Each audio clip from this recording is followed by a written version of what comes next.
साल के आखिरी दिन बिहार में सियासी पारा चढ़ा हुआ है। राजद ने पोस्टर के जरिए जेडीयू और बीजेपी में टकराव दिखाने की कोशिश की है। इस पोस्टर वॉर पर बिहार में सियासत गर्म हो गई है। बीजेपी जेडीयू के विवादों को लेकर राजद ने सियासी बयानबाजी भी शुरू कर दी है।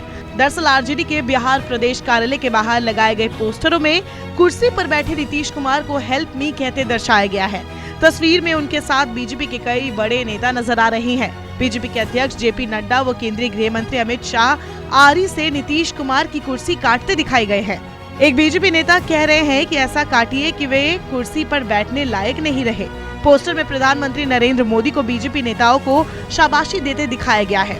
वही पोस्टर को जायज बताते हुए आरजेडी प्रवक्ता मृत्युंजय तिवारी ने ये तक कह दिया कि ये सरकार आईसीयू वेंटिलेटर पर है, कभी भी गिर सकती है। बिहार में सहयोगी दलों के बीच जिस तरह खींचतान चल रही है, अरुणाचल प्रदेश में बीजेपी ने जेडीयू के ही 6 विधायकों को तोड़कर अपने पाले में कर लिया, तो इससे आशंका लग रही है कि बिहार में राजनीतिक अस्थिरता है और बीजेपी नीतीश कुमार जी को कुर्सी से हटाने के लिए बेचैन है।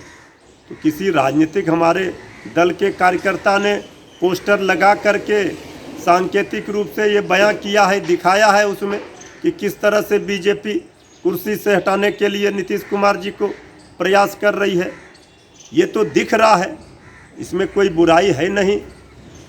जो राजनीतिक अस्थिरता बिहार में बनी हुई है, ये सरकार तो आईसीयू वेंटिलेटर पर है, किसी भी समय गिर सकती है।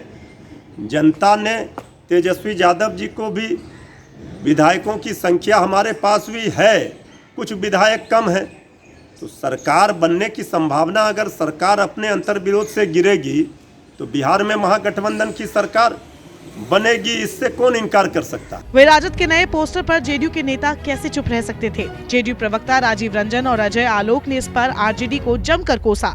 उन्होंने क्या कहा, आप खुद सुन लीजिए। मूर्ख हमेशा सोचता है कि बिल्ली का छीका फटेगा, दही हम चाट लेंगे। ऐसा होता नहीं है। कहाँ ये सब पोस्टर उस्टर के चक्कर में पड़े हुए हैं।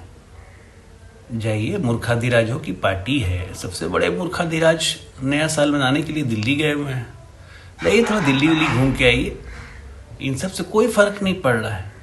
कौओं के काँव काँव करने से समझान नहीं बनता है। अब अपने मातहतों से बयान बार बार दिलाकर सत्ता की जो बेचैनी है, जिसके लिए लगातार तेजस्वी यादव लार टपकाते रहे हैं, एक बार फिर उनके एक बयानवीर प्रवक्ता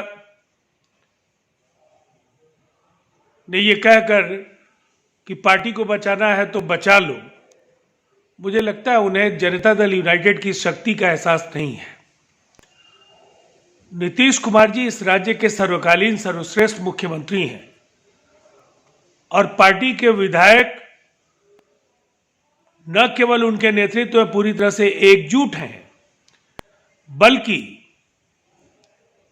उनके नेतृत्व में जनता से किए वायदों को पूरा करने के लिए कटिबद्ध भी हैं। वहीं दूसरी तरफ राजद के विधायक, उनके नेता किसी भी समय तेजस्वी यादव को छोड़कर किसी भी दल में शामिल हो सकते हैं, इसलिए कि तेजस्वी यादव में बिहार की अगुवाई करने का मादा ही नहीं है। लगता है बिहार में राष्ट्रीय जनतांत्रिक गठबंधन एनडीए की सरकार को स्थिर करने का कोई मौका राष्ट्रीय जनता दल हाथ से जाने नहीं देना चाहता। अरुणाचल प्रदेश में जेडीयू विधायकों को भारतीय जनता पार्टी द्वारा अपने पाले में करने के बाद दोनों दलों में नाराजगी क्या दिखी। आरजेडी मौके के तलाश में लग गया। पहले नीतीश कुमार को अपने साथ बुलाने का ऑफर दिया, ये दाव खाली गया तो जेडीयू में टूट का दावा किया। इसके बाद अब आरजेडी ने पोस्टर के जरिए नीतीश कुमार पर सीधा हमला बोला है। अब देखना होगा कि पोस्टर वॉर से बिहार की राजनीति में कौन सा नया भूचाल आता है।